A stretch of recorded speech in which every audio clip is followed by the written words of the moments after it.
So welcome to the October 4th, 2021 Select Board meeting. In accordance with an act relative to extending certain COVID-19 measures adopted during the state of emergency and signed into law by Governor Baker, tonight's Select Board meeting will be conducted remotely via Zoom and will not be open to the public for physical attendance. The meeting is being recorded, live streamed, and cable broadcast by the Easton Community Access Television, which is Comcast 98, Verizon 23, and on ECAT's website at www.eastoncat.org. This meeting is closed caption for the hearing impaired. If you're watching on your computer, you'll see a CC button on the toolbar on the bottom of your screen. If you have a comment or question and you are on the Zoom meeting, please enter your question into the Q&A feature of the Zoom portal and remember to include your name and street address for our minutes. At this time, I'd like to ask each Select Board member to state their name to ensure that we have a quorum. Greg Barger. Mark Lamb. Amy Stebbins. Jennifer Stacy. And I'm Dottie Fulgenetti. Thanks for being here, everyone.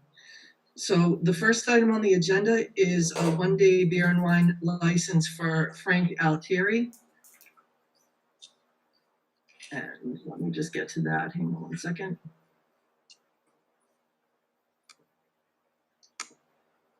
So Frank has applied for a one-day beer and wine license for the Northeastern Savings Bank employee event to be held on Tuesday, October 5th, 2021 at the Oliver Street Rear from 3 p.m. to 10 p.m. An Easton police detail is not required for this event. I don't think Frank is here. Is he? Let me just check. So this is just a pretty standard one-day beer and wine license. If somebody would like to make a motion. So moved, Barger. Second, Lamb. Barger and Lamb, back to you, Craig. Barger, yes. Lamb, yes. Stebbins, yes. Stacy, yes. And Fulgenetti, yes. Next, we have a one-day all-alcohol license for Stonehill College. They've applied for a one-day all-alcohol license for their alumni homecoming to be held at the college, 320 Washington Street, on Saturday, October 16th, from 10 a.m. to 6 p.m. Easton Police have been notified, and per their recommendation, Stonehill has confirmed that they will have their detail officers at the event. Can I get a motion to accept that, award that one-day all-alcohol license? So moved, Barger. Second, Lamb. Barger and Lamb?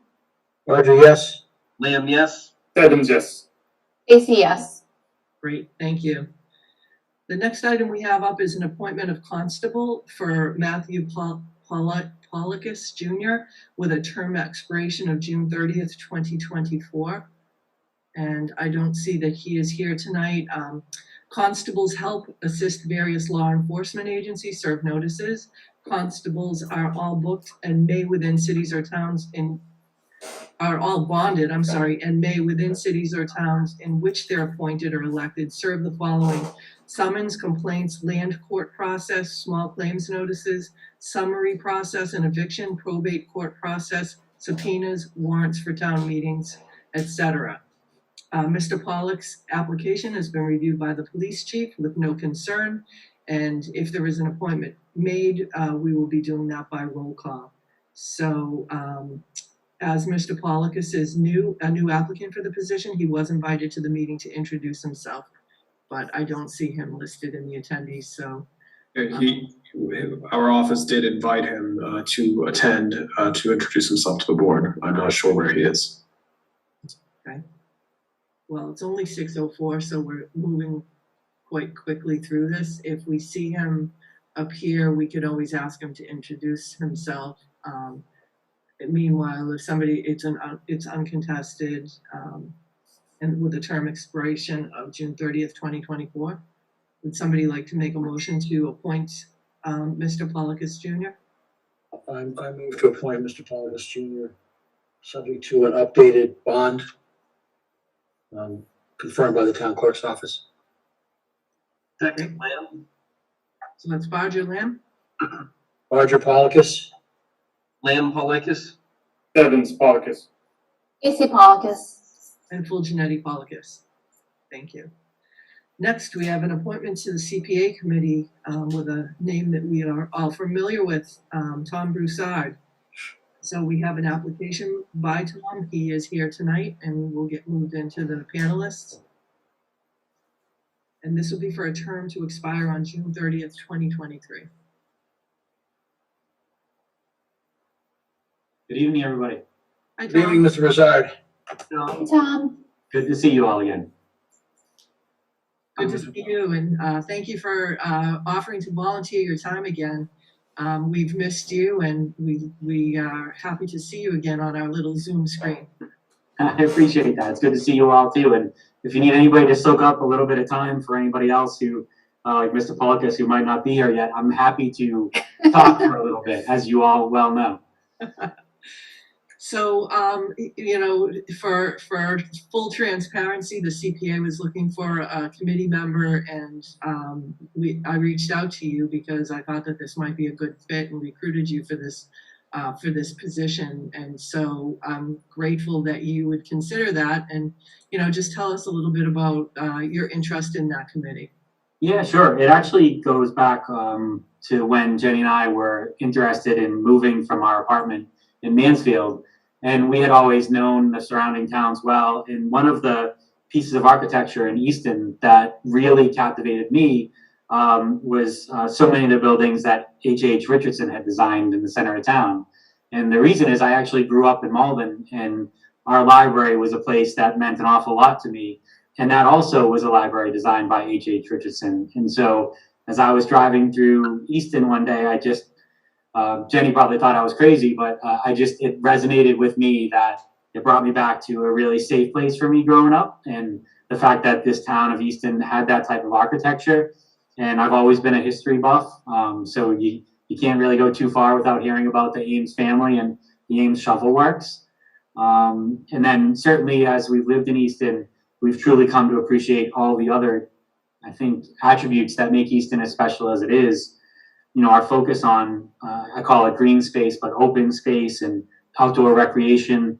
And lastly, I think we've all had a pretty strong calling as a community to ensure that we consider affordable housing in what we do and how we act. I think our community has always been at or pretty close to the 10% that some folks serve as a barometer to be in safe harbor from 40B. I'd like to think that that's just a starting point so that we can make our community as inclusive and as vibrant and supportive for people of all types, including different types of economic status. So, you know, to me, when you did reach out, Dottie, candidly, it was at a point where I was missing community service. You know, recently at the NRT fair, that really brought back how much I miss seeing so many people and residents in our community. Just reaffirming, I think, why this became an important opportunity to me. And I'll just mention one last thing, because this gentleman had a big impact on my life and my joining the town politics. But Lee Williams is somebody who, you know, if he doesn't embody what Mr. Easton and thinking about your community and your fellow residents means, I thought that this might be a very small way in gesture to be reminded about how much he gave back. So I guess in a nutshell, that's why it resonated with me. And not that I don't like seeing you folks twice a week, but the schedule might be just a little bit easier for me to take while I have an increased travel load.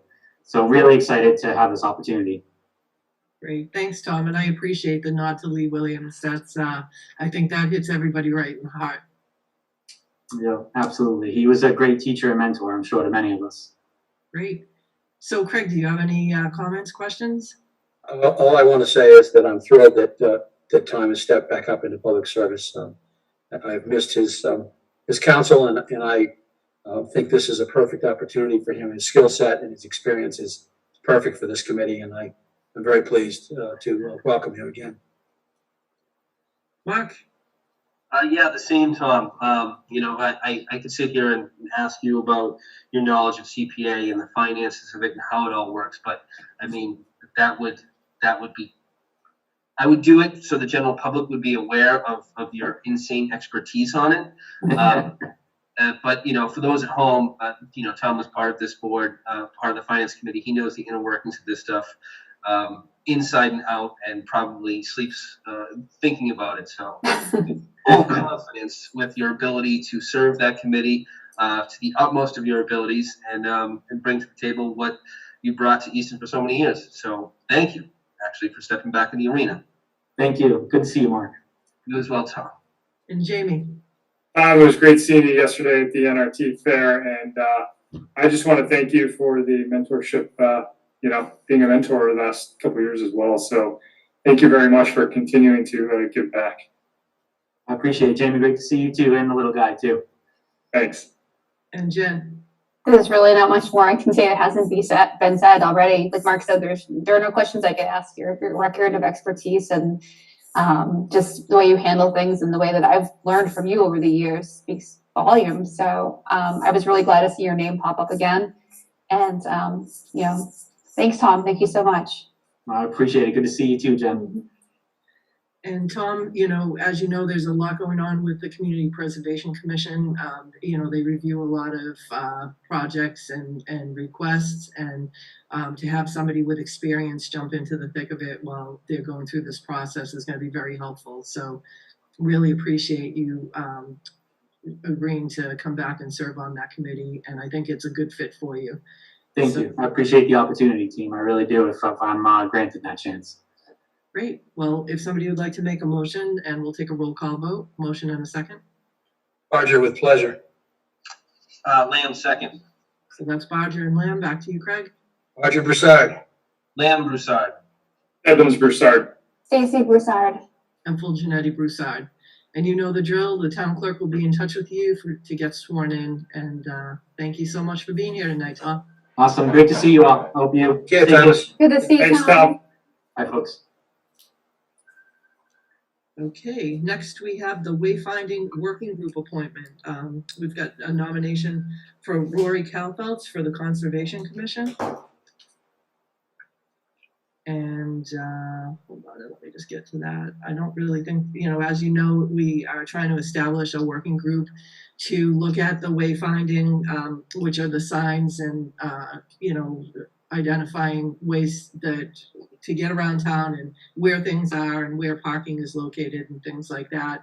We want to have it to be uniform, and we really want some representation from a number of different committees so that we can be looking at this once these signs are made, and it's like a branding kind of an identity. We want to make sure it lasts for a long time and that we have buy-in from a lot of different boards and committees. So once we nominate Rory, once we approve his nomination, I appreciate that he's offered to put his time into this as well. So Craig, if you want to make a motion. So moved. Rory Calfeltz to the Wayfaring Committee. Second, Lamb. So that's Barger and Lamb. Back to you, Craig, with a roll call vote. Barger, Calfeltz. Lamb, Calfeltz. Evans Calfeltz. Stacy Calfeltz. And full Janetti Calfeltz. Great. Thank you very much, Rory. The next is the discussion and vote for setting of the Select Board 2022 licensing fees. Connor, you want to walk us through that? Sure, thank you, Dottie. So attached to your packet is a proposed fee schedule for licenses that the board issues. That includes primarily alcohol licenses, but also things like auto dealer licenses and one-day licenses. So this is actually the same fee schedule that we've had for, I believe, well over a decade, with the exception of last year where there was a temporary reduction in on-premise alcohol reflective of the kind of economic shutdowns that most of those industries had to weather during the worst of the pandemic. So obviously we're still dealing with COVID, but businesses are not under any order not to operate at this point. And so a restoration of the normal fee schedule would seem to be in order. And that's what this is. Thank you. Any comments or questions? Start, Craig. No, you answered the question, Connor, about going back to the original fee schedule. Mark? No questions. Pretty straightforward. Jamie? No questions. Thank you. And Jen? No questions. Very clear. Thank you. All right, great. If somebody would like to make a motion to vote to set the 2022 license fees as noted in the packet. So moved. Barger. Second, Lamb. Barger and Lamb? Barger, yes. Lamb, yes. Evans, yes. Stacy, yes. And full Janetti, yes. Next is a vote acceptance of gifts of a gift to the Easton Police Department from Leanne Fleming and Rhonda Fleming. We did have a memo from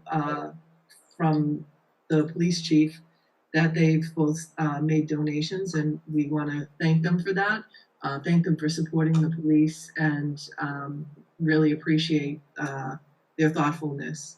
So the police chief has sent a letter of thanks to them, and we as the select board have to vote to accept any gifts that come in to any of our departments. So Craig, if you want to make a motion. So moved, Barger. Second, Lamb. Bodger and Lamb. Barger, yes, with appreciation. Lamb, yes, very thankfully. Stebbins, yes.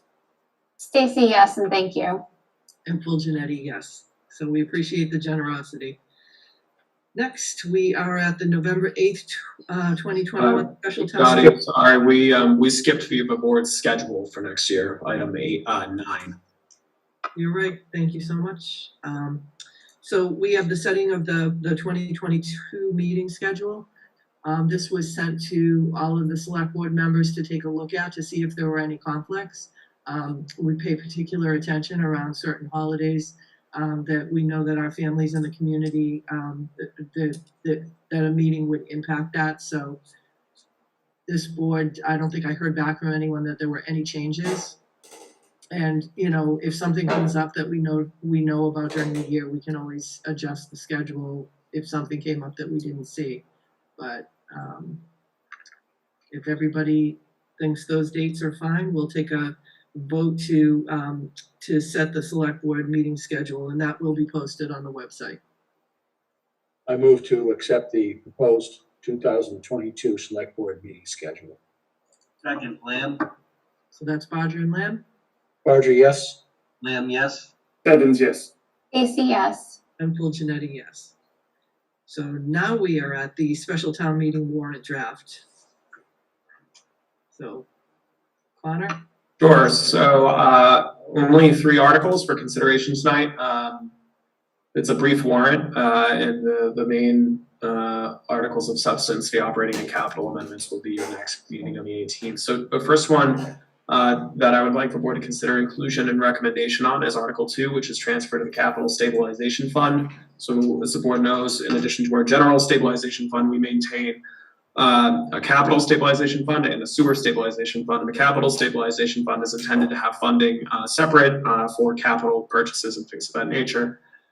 So the finance director and I are requesting that this article move forward. It would transfer $117,283 into that fund. This is from I believe a Medicare reimbursement relating to ambulance service. So the idea here is plug that money away in capital stabilization because we will need a new ambulance at some point in our capital plan.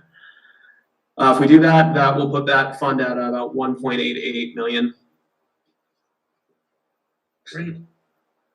Any comments or questions? I'm sorry, Craig. No, I have none. Go ahead, Mark. I do have a quick question. I know we do this every year, and I support this. And it's funny how much I forget every single year from one year to the next. So transferring $117,000 this year, what do we usually transfer? And I know that number fluctuates, but like what was last year just for a baseline? If you have that knowledge, you might not off the top of your head. So I don't know off the top of my head if we transferred anything into the capital stabilization fund. What I think you're thinking of is every fall, and it's the next article, or it's one of the articles, I think number 1, that we'll do once we certify free cash. We transfer money into the general stabilization account every fall. The board adopted in 2016 a series of financial principles that, and you were right, it does fluctuate. It's the guideline is 25% of our free cash from a prior year will be put in stabilization. So capital stabilization is more specific. So we put funding in as things that typically go in here, mitigation funds, right? There's some Avalon money in here, things like that for the capital budget. But as far as the general stabilization fund, we do 25% a year, and that fluctuates. Free cash has been anywhere between 1.6 and 2.8 million. So you're talking 400 to 650,000 a year-ish when we're sticking on it, and we have. For many years, our stabilization account's at about 3.5 million right now, and that's separate from this 1.88. Okay, that was a good refresher and keeping you on your toes. I always have my dancing shoes on. Jamie? Well said, thank you. Great. Jen? No questions, thank you. Okay, and none here for me either. So I would accept a motion to include and recommend Article 2. I move that we include and recommend Article 2 for the special town meeting. Second, Lamb. That's Bodger and Lamb? Barger, yes. Lamb, yes. Evans, yes. Stacy, yes. And full Janetti, yes. Article 8, to fund sick and vacation buyback as required.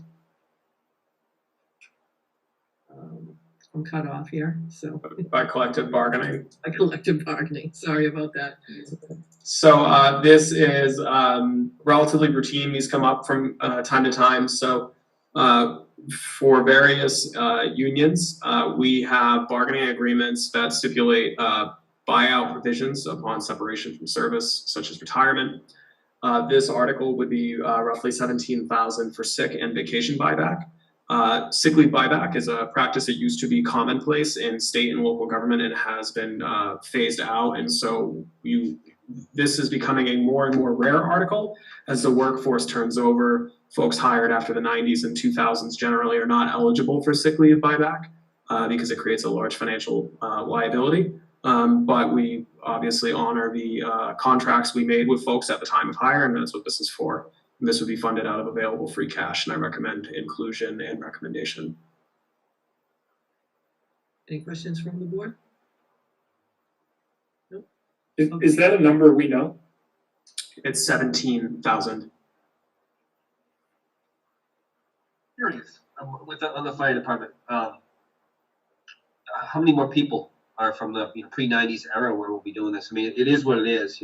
We have to on to get it. I'm just curious. I don't know an exact number, but it is getting smaller. Vacation buyback is still standard practice, but vacation, we have caps on how much you carry year to year. So in local government, people earn a generous amount of paid sick time, but we usually do not have employer-provided disability plans, which is very different from the private sector typically. And so if somebody gets severe illness, something like cancer treatment, they can tap into that paid sick leave, which they can accumulate significantly over the years. Vacation, depending on the union, some folks can carry 2 weeks into a new year, some can carry 0. So the maximum financial exposure on vacation buyback is significantly less. The sick leave is there are fewer and fewer, Mark, but I will check and see if I can get a number. But it's becoming more and more rare. Thank you. So if that's the last of the questions, if somebody would like to make a motion to include and recommend Article 8. I recommend, I move that we recommend and include Article 8. Second, Lamb. Bodger and Lamb? Barger, yes. Lamb, yes. Evans, yes. Stacy, yes. And full Janetti, yes. And then next for Article 11, easement for National Grid installation of underground electrical utilities for the Blanche Elementary School. Sure. So this article would authorize the select board to convey an easement to National Grid for utilities to connect to this future Blanche Elementary School. There's a proposed layout in the packet. Town meeting is not voting on the exact layout. That's something that the select board will do with input from Dave Field. The town meeting would be voting on authorizing you to do the kind of nitty gritty. This is necessary for the providing electricity to the building. Any questions? So kind of this comes off of Pole and Spooner Street, then it goes underground and on the road that connects to the new school. Is that right? Is that right? Yes, it would be underground, and I believe that's a paper road. I'm not positive, but I don't think there's actually a paved road there. But it's on town property currently, so this wouldn't be going through some like a residence lawn or anything like that. It's all on land the town controls. That's the road next to the Parkview School that goes into the Blanche Ames? Yes. Right, okay. No questions. I was just gonna mention, and this may have already been, I may be looking at an old copy of our packet But in the agenda easement, there's just a typo in the agenda. Article level 11 says easement, not easement. On the select board agenda or in the warrant? On the select board agenda. Okay. You were right. Yep, there's that's on the agenda, but that's okay. It's I think it's clear to the public what we were intending to speak about, but thankfully that's not in the warrant. So Good. Now I'm good. Thanks. Typing too much, too fast. No questions. If there's no other questions, if somebody'd like to make a motion to include and recommend Article 11. I move to include Article 11, and include and recommend Article 11. Second, Lamb. Bodger and Lamb? Barger, yes. Lamb, yes. Evans, yes. AC, yes. And full Janetti, yes. And we have plenty of time to get into the COVID response presentation. Connor, do you have a presentation or? I do, although I won't try to take advantage of the amount of time. This is something you've seen many times, so I'll try to be succinct. So this is just a general update on COVID nationally, on the state level and locally, as we've been doing on about a monthly basis now since summer, and every 2 weeks before that since March of 2020. So looking at COVID nationally, 7-day rolling average is still high. It's about 100,000, but it is trending downward, thankfully. So there was a real peak in the kind of Delta surge, driven primarily by southern states and other parts of the country with lower vaccination rates, that peaked in August and September and is beginning to decline and hopefully continues. Similarly, hospitalizations nationally peaked around 88,000 this fall. That did not eclipse more than 100,000 per day in the worst of the surge pre-vaccine.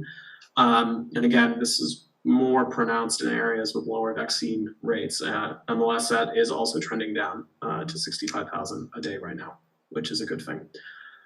Risk level in the United States is still high in a variety of states. Massachusetts has stayed largely the same. Our cases have kind of leveled out around 1,000 a day, which is higher than we would like to see, but is lower on a per capita basis than many of our fellow states. So current 7-day rolling average in Massachusetts about 1,069. That's up from 900 a day. The last time we gave a presentation, I believe, might have been in August. The 7-day average test positive rate is below 2%, which is positive. It's an improvement from near 3% last time. And hospitalizations in Massachusetts are hovering around 600. That's up from the last presentation, but in between my last update to the board and tonight, hospitalizations in Massachusetts did increase to the mid-6s, and so hopefully that's cresting and declining again. For perspective, in the spring surge back in 2020, Massachusetts had more than 4,000 residents hospitalized with COVID. And in the winter, right before the vaccine rollout, we had more than 2,000. So although the Delta surge cases has impacted us, hospitalization, thankfully, as we would hope to see in a much more vaccinated state, has not followed suit as dramatically, which is great.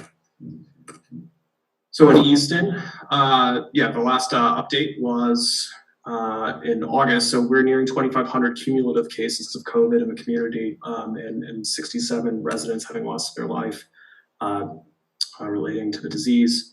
Our new cases per 100,000 is kind of leveled out, roughly, shy of 20 per week. Shy of 30. This is the actual cases in Easton per week. So had a bit of a peak in late August around Labor Day. That came down and it's inching back up, but we're kind of hovering in that 30 cases per week area. Again, there were weeks in the summer where we had 0 cases per week. Hopefully we do get back to that as vaccine uptake continues. But this is nothing near the scale we saw pre-vaccine in the winter when we were doing 130 cases a week.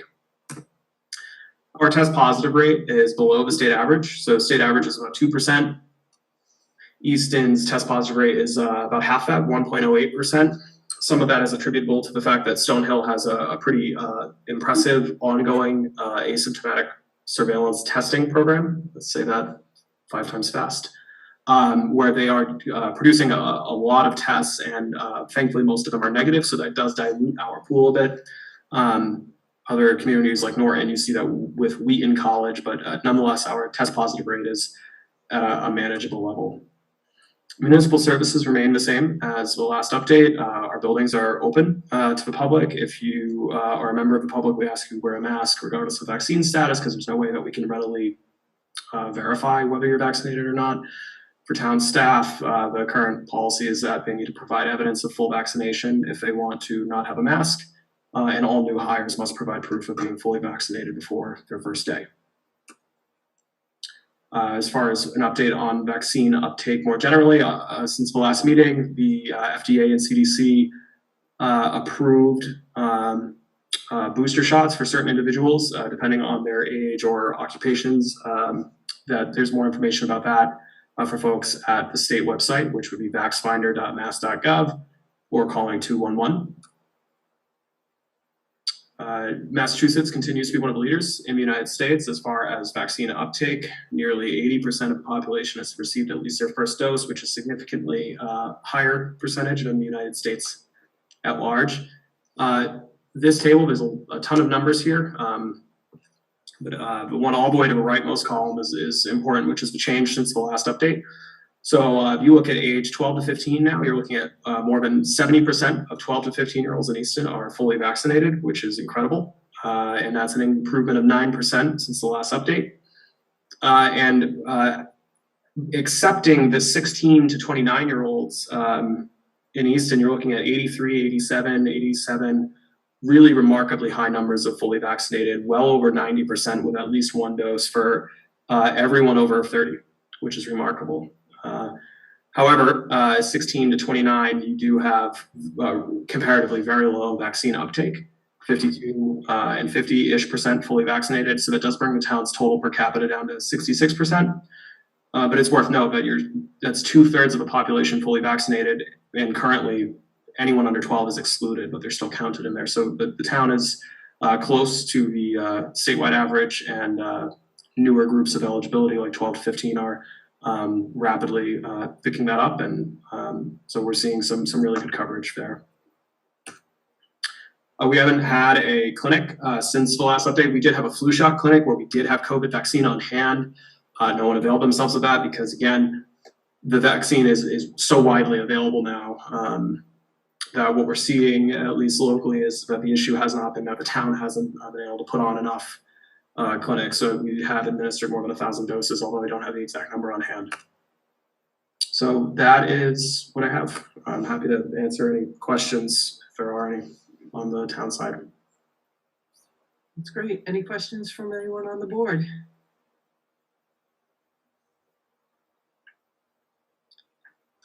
Well, these numbers speak for themselves. It's great to see so many people getting vaccinated and to at least see the number of COVID cases be stable at a lower level. But we're getting into the winter season, and I think we all just have to really be diligent about continuing to do all of the hygienic things. I find myself slacking a little bit on the hand sanitizer after I've been in a public place. So I do have that in my car now after I go food shopping, making sure to use that before I get into the car, and just remembering some of those little things.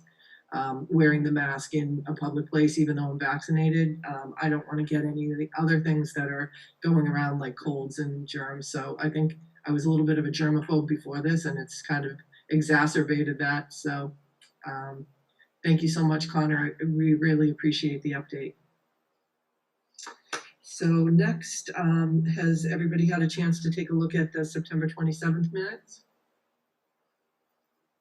Yep. Somebody like to make a motion and a second to accept those? So moved, Barger. Second, Lamb. Bodger and Lamb? Barger, yes. Lamb, yes. Evans, yes. Stacy, yes. And Fulton-Nettie, yes. Connor, any town administrator notes? I have none. And select board notes? I just wanted to acknowledge the incredible turnout at the NRT. Not only from the people who visited, but the different groups that were actually that had booths and had their little area. I was amazed at the number of vendors, of craftspeople that were there. And as Dottie indicated at the beginning, we had quite a few people turn out and come and talk to us at the select board tent. It was good to reconnect with people, and I think people were feeling really good. They got out and they were able to do this NRT again that they haven't done in a year or 2 years. I talked to John Varela as I was leaving, who's big in the NRT, and he said it was a fantastic turnout. So he was really pleased. So it was good to see everybody there too. Great, thanks, Craig. Mark, anything from you? I have nothing tonight. Nothing tonight. Jamie?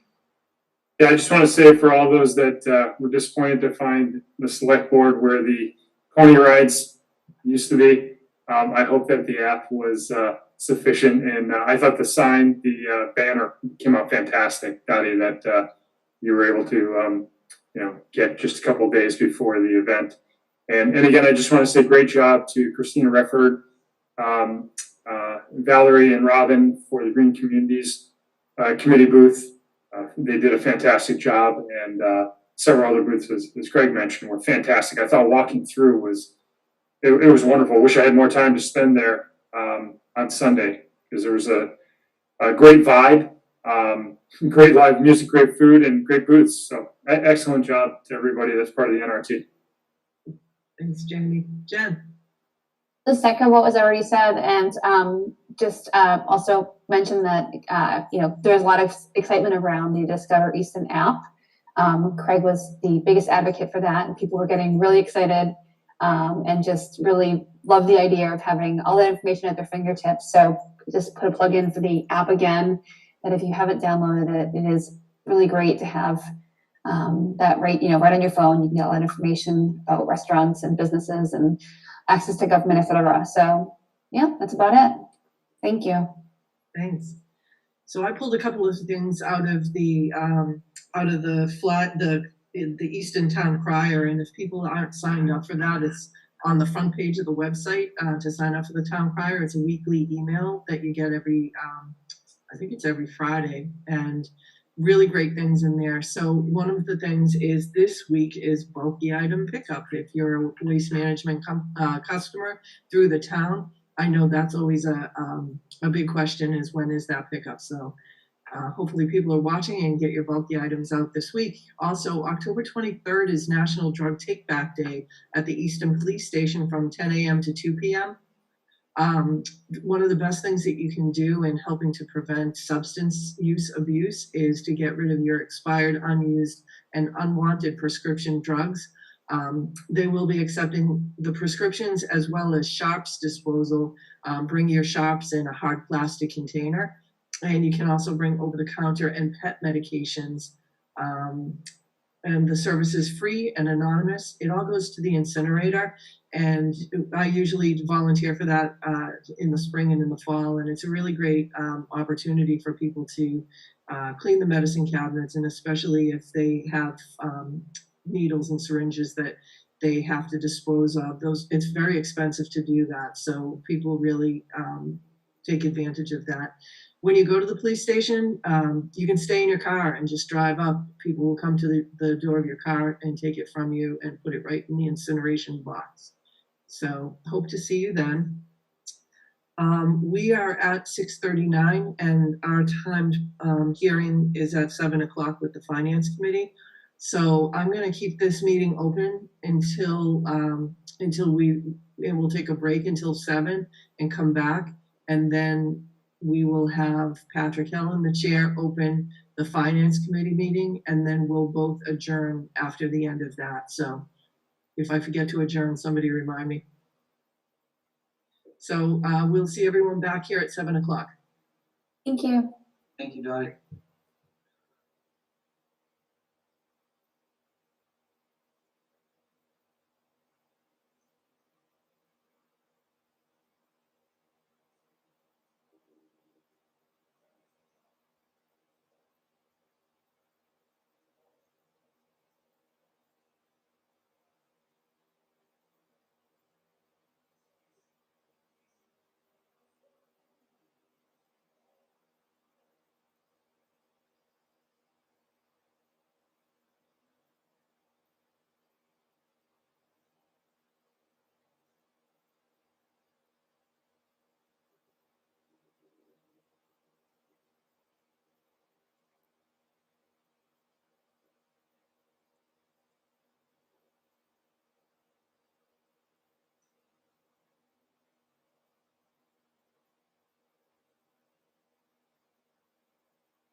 Dottie, can you hear me? I can hear Dottie, can you you. hear me? I can hear you. I can't see you. Because it says, oh, here we go. All right. The host says you cannot start the video because the host has stopped it. But now it's okay. Good. All right, terrific. So welcome back. We are at the point of the select board meeting where we're going to have a joint meeting with the finance committee to make 3 appointments to open seats on the FinCom. So if you would, Michael, bring on the finance committee members.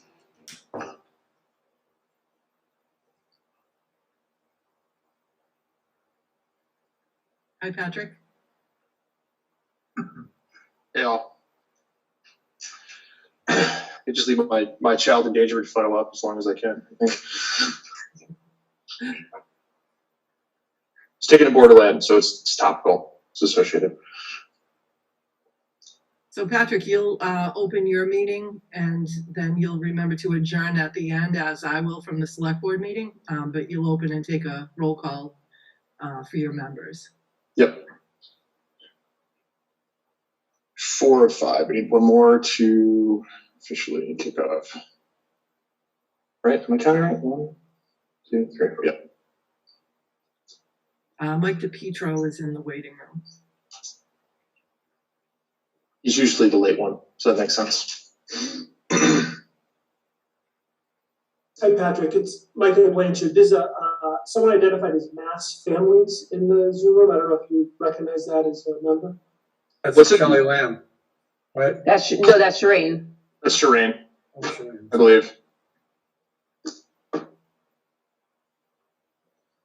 Rain, we'll have some fun. Maybe it's a guest star. No, it is her. Darn it. I'm gonna just rename her.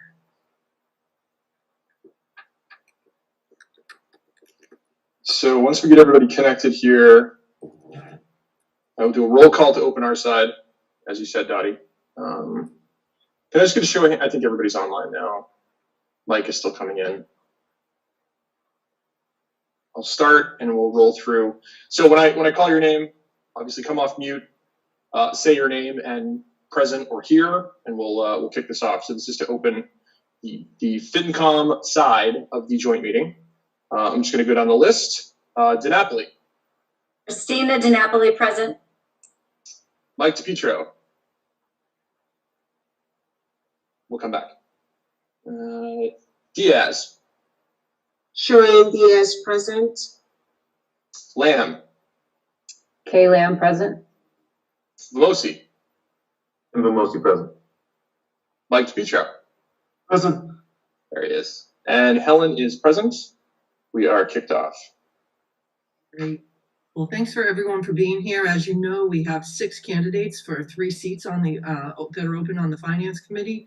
The term is to expire at the 2022 annual election. So we had already done 3 interviews at our last meeting, and we have 3 tonight. I think we'll take those in order that they're noted in the packet, which is alphabetical order. And in the interests of time for everyone, and also to get the same questions asked, we're really going to be just looking for an introduction, a brief introduction. What interests you about the Finance Committee, and are you able to attend the meetings? So with that, Patrick, if you want to invite the first candidate. Yes. Let's see. Mike, do you have a list of who you're going down? It's Joseph Compagnon is the first one. Yep. Just want to make sure he was aware of the invite. The order.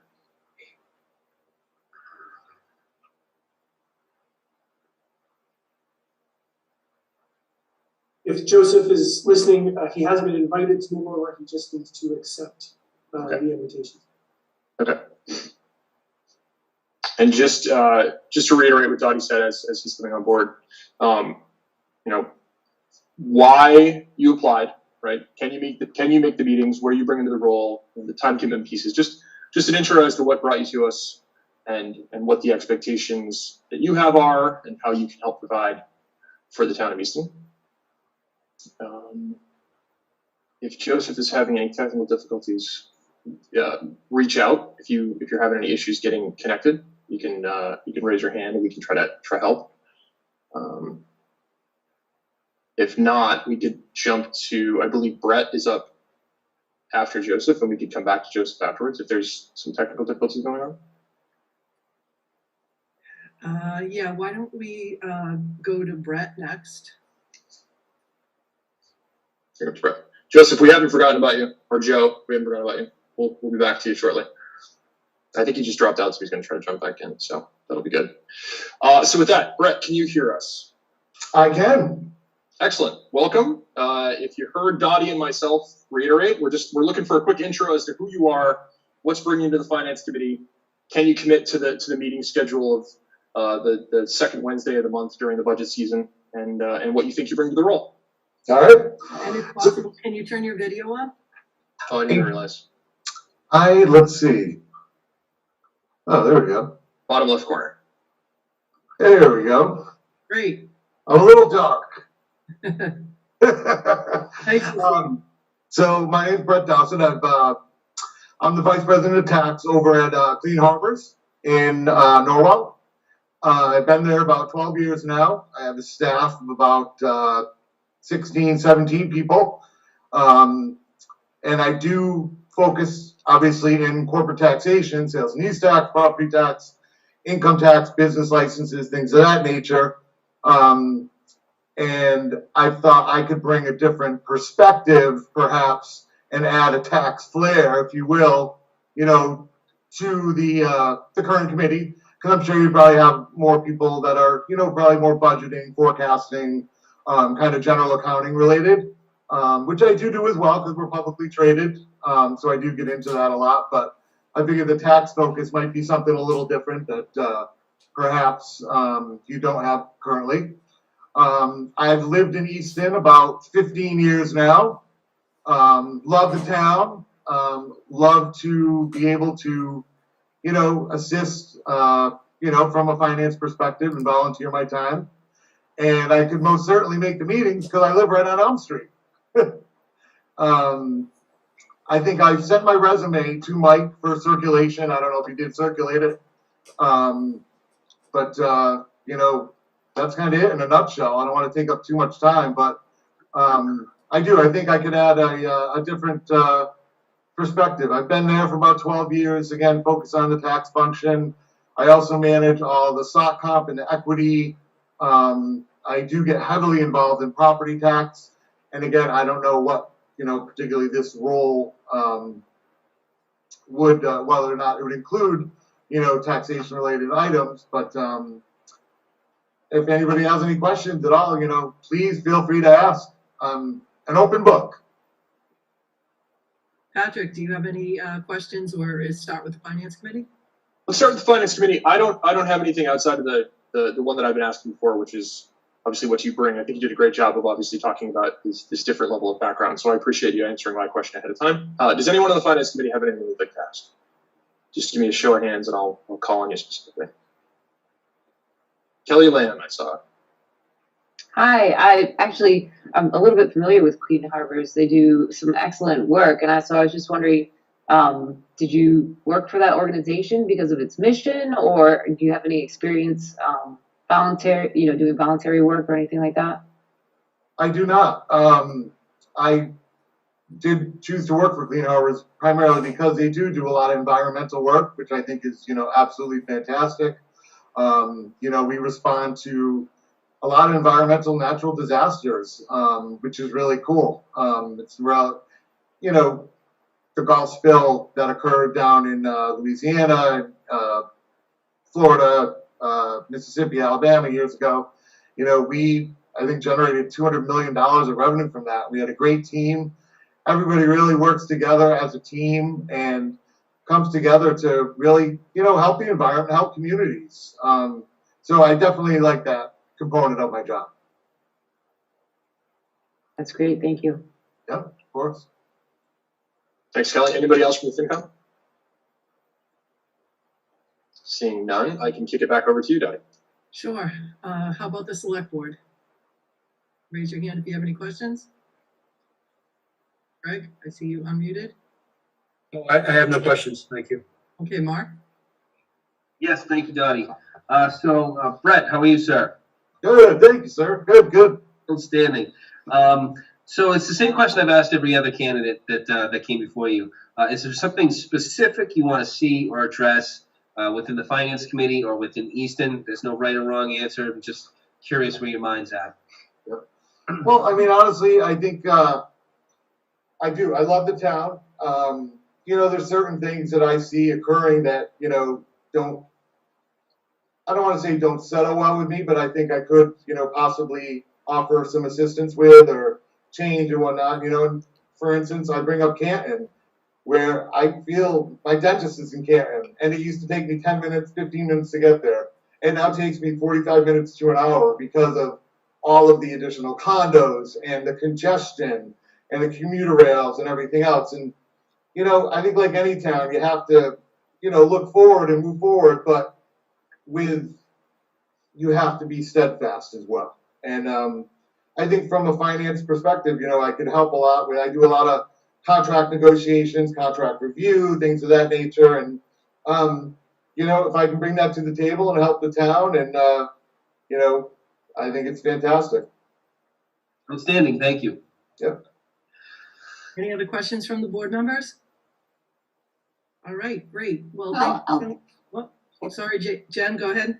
Yeah, we'll just ask. So a lot of times we encounter situations where there are diverging opinions, diverging perspectives. How do you handle when you feel passionately about something and, there's disagreement or things go a different way?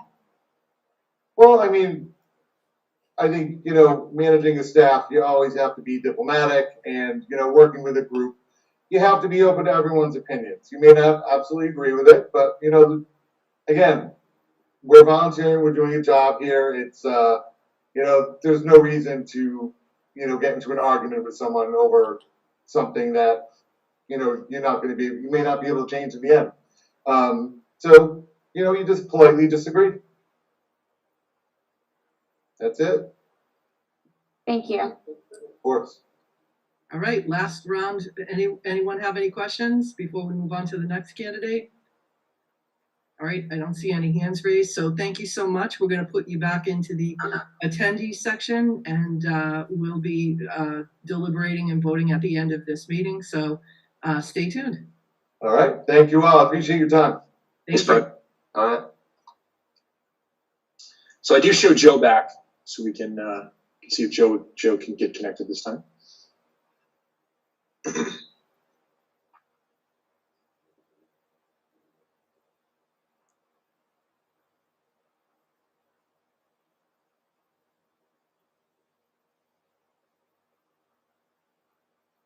you go.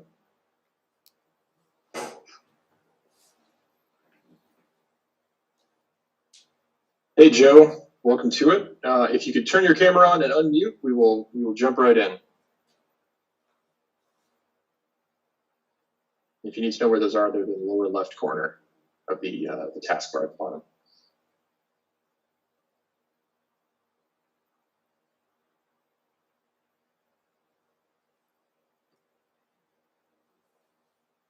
Hello. Hi there. Oh, hi. Hi. What am I supposed to do? Stop my video? I don't know. Yes, if you could, just hit that button. All right. I guess you can't see me. I'm I think having we a lot can. of difficulty. I've been on since 6:45, but this is my third computer I'm trying to use. So I guess I used to build computers. I guess I'm not that computer literate. Anyhow. Joe, welcome to the norm of today's Zoom a connected world. So you're definitely not alone. We do see a I know why. Here we background image. There you are. How do you like that? Welcome to it. Hey, you made it. Jeez. That's fine. What a There's no technical requirement for the FinCom, so that's actually you're still totally fine. So Thank you're doing goodness. Thank you. Yes. So just to remind you, we're going to give you just about a minute. Can you share why you're applying, sort of what you think you bring to the Finance Committee, and if you can meet that type of time requirement, which is essentially every second Wednesday, and then some off meetings when needed based on subcommittees, etc. Yeah. Well, I've been retired since 2012, and I'm a resident. I've been a resident of Easton since 1992, and thought that maybe it's time to get involved with things that go on in the town. Anyhow, I do have some spare time, and I used to have my own accounting practice. I had my accounting practice for 25 years, and prior to that, I was 20 years as a vice president and controller of a large company with a lot of other companies involved in acquiring bankrupt companies, etc. Getting involved with the courts and preparing financial documents. My clientele was basically Dunkin' Donut franchises, and we would do all their accounting that's required in-house, but it was we would do it out of house. From my office, I wrote 2 programs. I wrote payroll package and also an accounts payable package. I've been doing programming, at least I used to do it. I program in Visual Basic for Excel. I used to transmit my W-2s to the IRS using Excel. And we did all their accounting. We paid all their taxes, right? Payroll taxes, sales taxes, all their taxes. And we did their tax returns at the end of the year, and then we did their personal tax returns. I'm sure there's a lot more, but that's probably utilizing most of the time. So no issue with the time commitment then? It's the one piece that.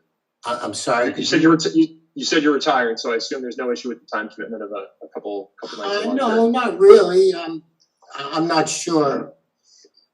As it is right now, no, I don't. I shouldn't have any. I mean, you wouldn't want me the whole day Wednesday, right? No, it's usually just a couple. It's like this. It's essentially at the night. I mean, if I could use it for the whole day, I have a lot of tax questions, so we could just dive right into personal tax questions. Yeah, I've been retired for 10 years. I just finished. In fact, I just finished doing my son's return. He's supposed to pick it up, and I've got mine ready to go, and my daughter's. Those are the only returns I do now. There you go. It's October, so you're feeling. Well, it's not due till the 15th. I never file on time. You always have a better chance on October 15th. That's a hint. Smart man. Somebody write that down for me. That's perfect. Excellent. Thank you for that. The one thing I would ask, I've been asking most of the candidates is sort of wife income. Why are you throwing your hat now? Why am I trying to? I'm sorry. Why are you getting involved now? What's bringing you to this right now?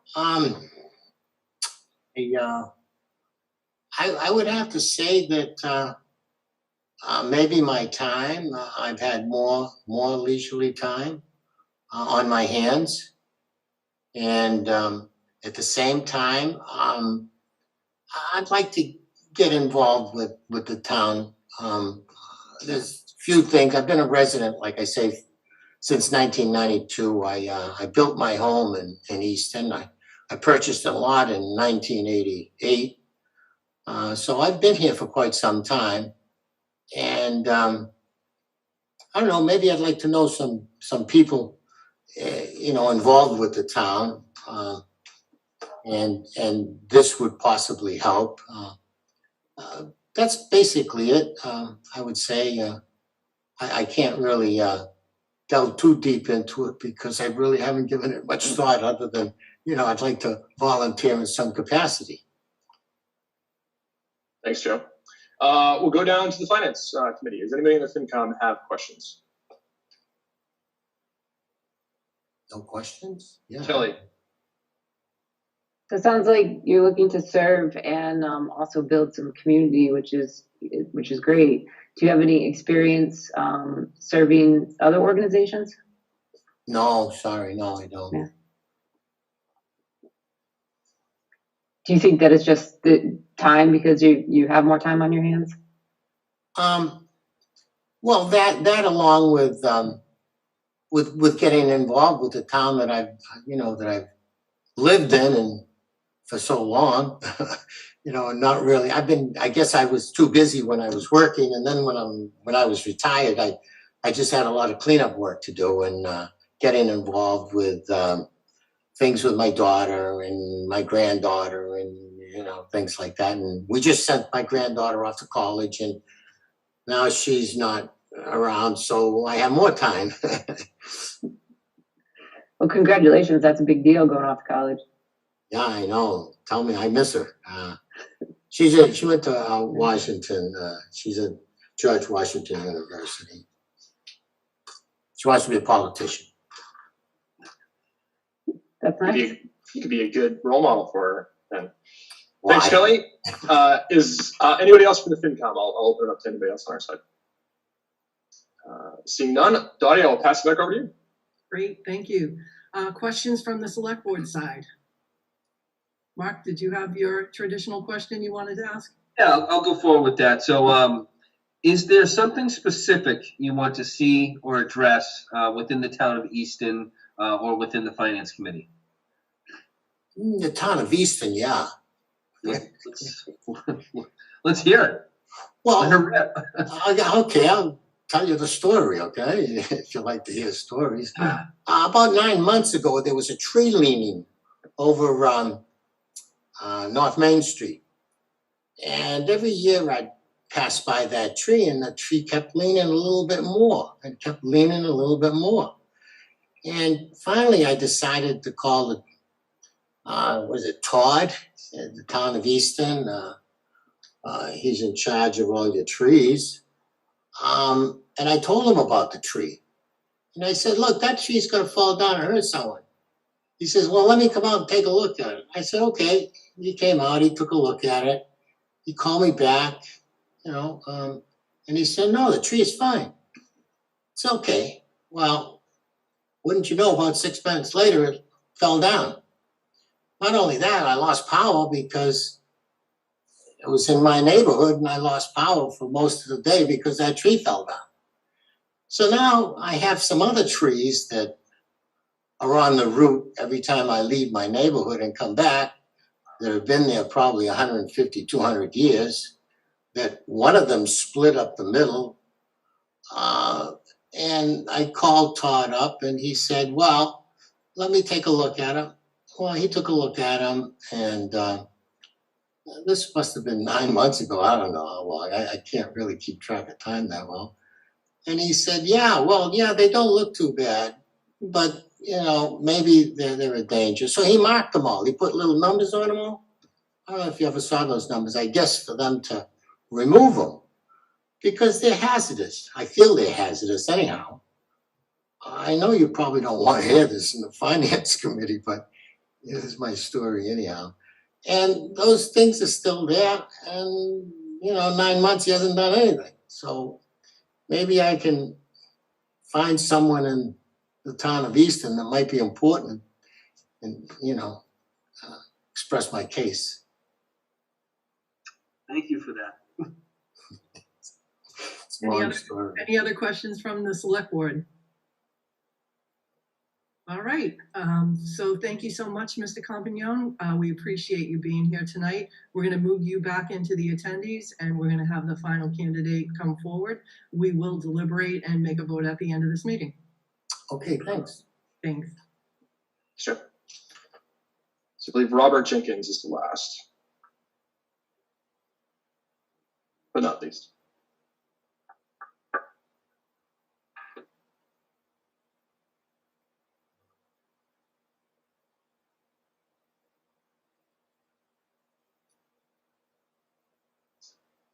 Hey, Robert, welcome.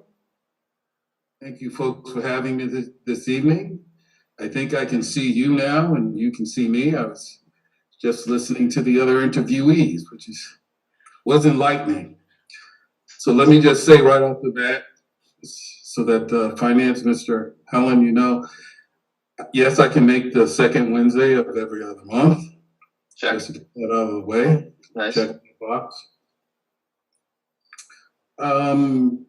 Why do I want to join the Finance Committee? I think I've been in Easton for, God, 24 years. It seems longer, but 24 years since 1997.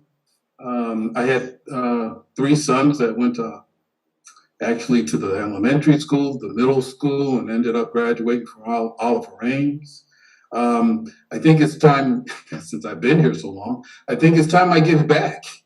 Currently, I'm the executive director of the Brockton Redevelopment Authority, doing a lot of work in Brockton, giving a lot of my time to Brockton, but I live in Easton.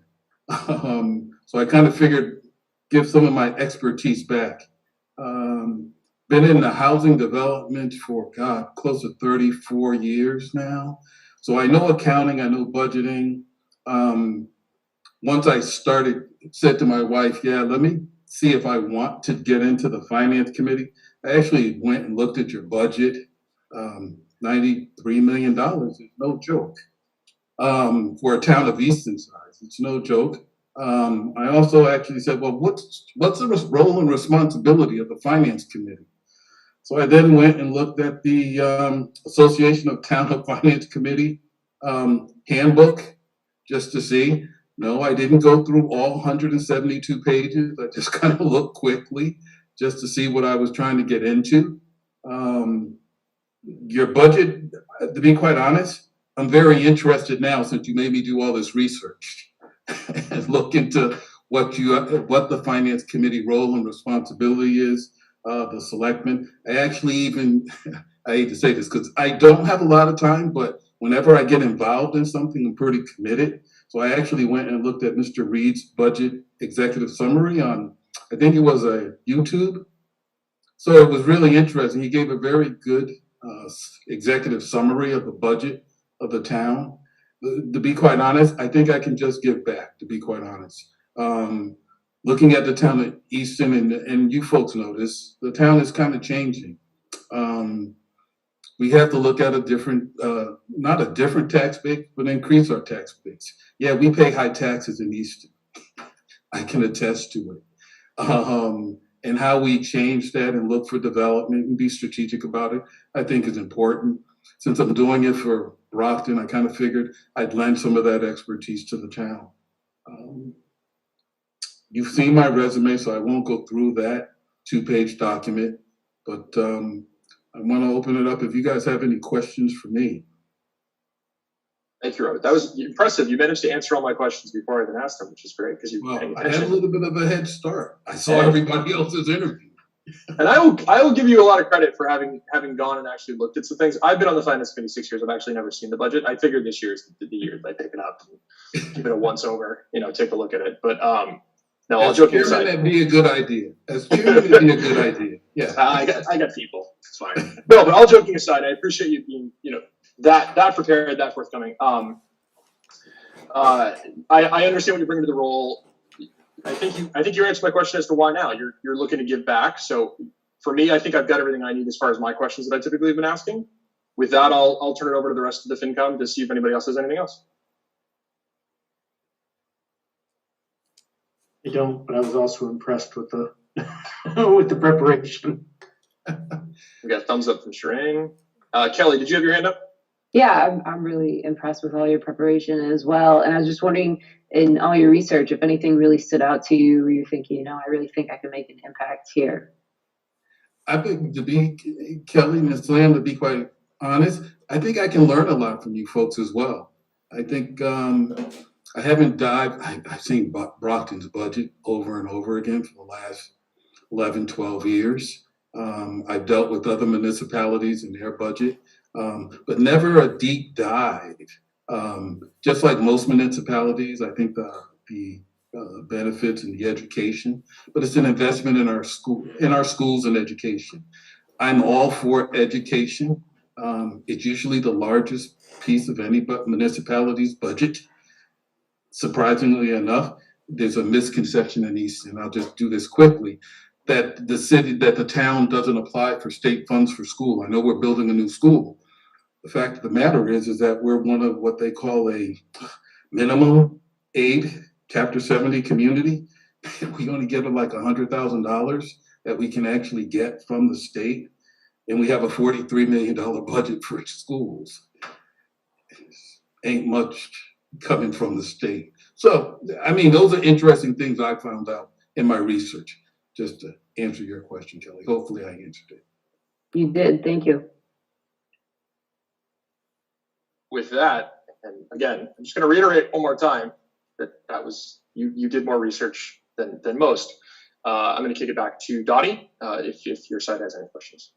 Thanks again, Robert. My Thank pleasure. you for being here tonight, Robert. Any questions from the select board? Yes. Good to hear, but, oh, go ahead, Mark. Hi, Mr. Jenkins. Thank you for being here tonight. Just like everybody else, I'm thoroughly impressed with the amount of research you have come to the table with. That is rare, so thank you. I'm just going to be honest. But the question that I've asked everybody before you is there something specific you want to see or address within Easton or its finance committee? I don't think there's anything in specific. In general, as just from my experience, zoning has a lot to do with development, finance. I haven't researched zoning because I really want to be on the finance committee. So I just find it interesting, town politics and committees, volunteer. And those who know me, and hopefully you guys get to know me, whenever I get into something, I really want to know what I'm getting into, what I'm talking about. I get a lot of people who may come up to me, especially in Brockton. I try not to shop in Brockton, but people will come up and ask me, what's going on in Brockton? Where's this new building? When are they starting this? And I really want to be knowledgeable because word of mouth is usually how people will get their information. Nobody reads anymore, so it's all word of mouth. Thank you.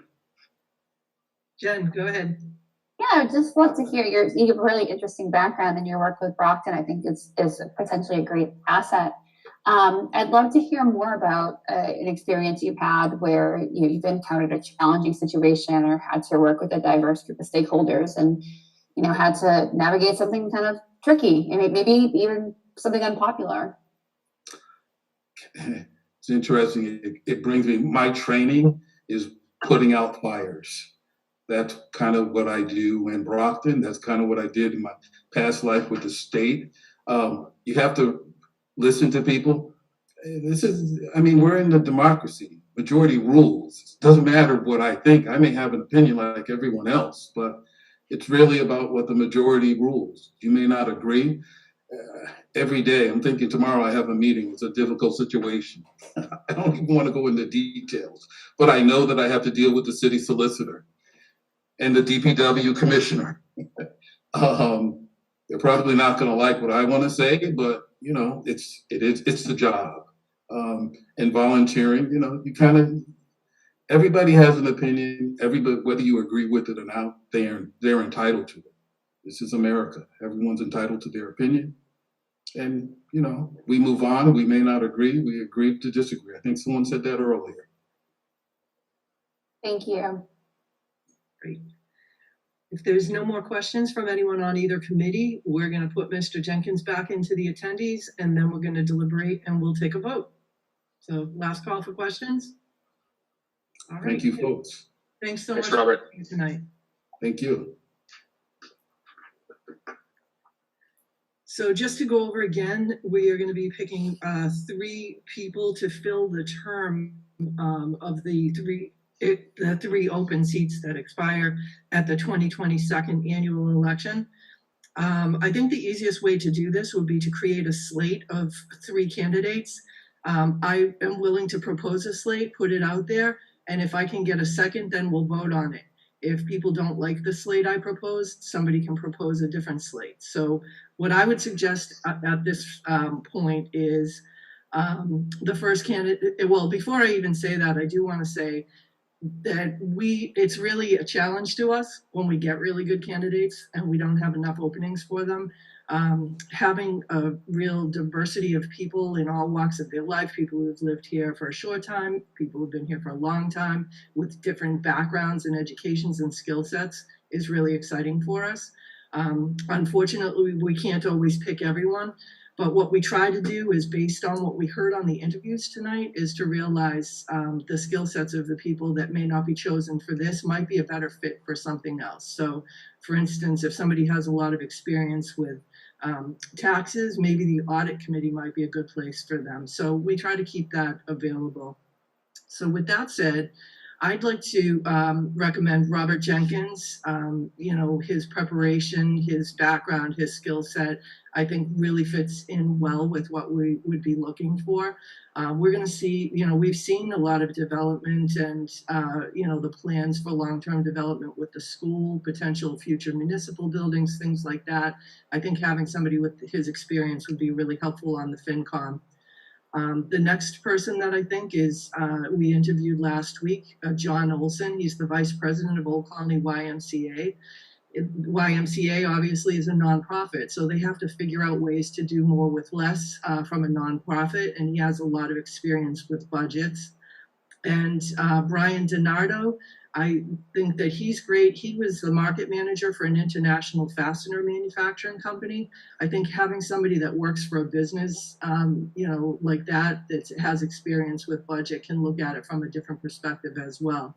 The budgeting part to me is really important because that's what the FinCom does, is look at the budgets. So with those three candidates that I've nominated, if somebody would like to make a second. I'll second that slate. Okay, Craig, then we'll take a roll call vote and start with you, Patrick. Helen, yes. So you would say Helen the slate. Helen the slate. There you go. Should I just go down the list of my people? Sure. Yeah. All right. Let me get my list of people that I do in typical order. DiNapoli. DiNapoli, the slate, yes. DePietro. DePietro, the slate, yes. Diaz.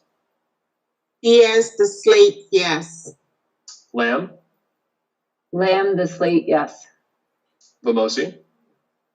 Vamosi, thank you to all the candidates, and the slate, yes. And I reiterate your thank you, and I think I already voted. So that's it for Finn. Great. So on the select board side, Craig? Barger slate. Lamb slate. Evans slate. Stacy slate. And Fulgenetti slate. So thank you again to all the candidates. We really appreciate people putting their hat in the ring for these positions. Please keep in mind, check the volunteer site often and see if there's other opportunities that come up. We have your resumes and applications, and we could really see what some of your skill sets were, and we'll keep that in mind and reach out potentially for other opportunities. So thank you for everyone for being here tonight. Thank you to the FinCom. I know it's been a real challenge when you've been down 3 members to get a quorum to be able to even have this meeting. So we appreciate you being here. So if you want to adjourn your meeting, Patrick, and then we'll adjourn ours right afterwards. Sure. And Dottie, just to hijack for 1 second before the adjournment, I'm going to be reaching out to the people that are still on that we reached out to. That obviously, if there is an interest, we do have a lot of other roles that we can always talk about. Feel free to reach out to me or whoever on the board that we can help. Robert, I'll be reaching out to you. We do have a meeting this Wednesday, so there is a swearing in process. So I'll reach out to you to give you some information on that, and I'll reach out to the other two as well, just to make sure that we have an idea and understanding going on.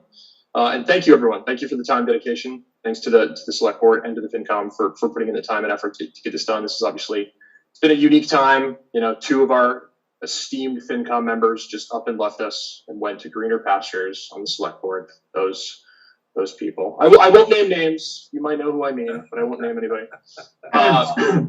But with that, I would like to ask for a motion to adjourn. DePietro, motion to adjourn. Finance Committee. Can I get a second? Second. Thank you. DiNapoli? DiNapoli. DiNapoli with a second. So I'm going to go down the roll call again. DiNapoli. Yes, DiNapoli. DePietro. DePietro, yes. Diaz. Yes, yes. Lamb. Kay Lamb, yes. Vamosi. Tim Vamosi, yes. And Patrick Helen is a yes. Thanks, everybody. Great. Thank you all. Good to see you. On the select board side, I'll take a motion to adjourn. So moved, Barger. Second, Lamb. So that's Barger and Lamb. Back to you, Craig. Barger, yes. Lamb, yes. Evans, yes. Stacy, yes. And Fulgenetti, yes. Thanks so much, everyone. Have a great week. We will see you in a couple of weeks. Take care. Thank Stay you. safe, everybody. Good night. Good night, everyone.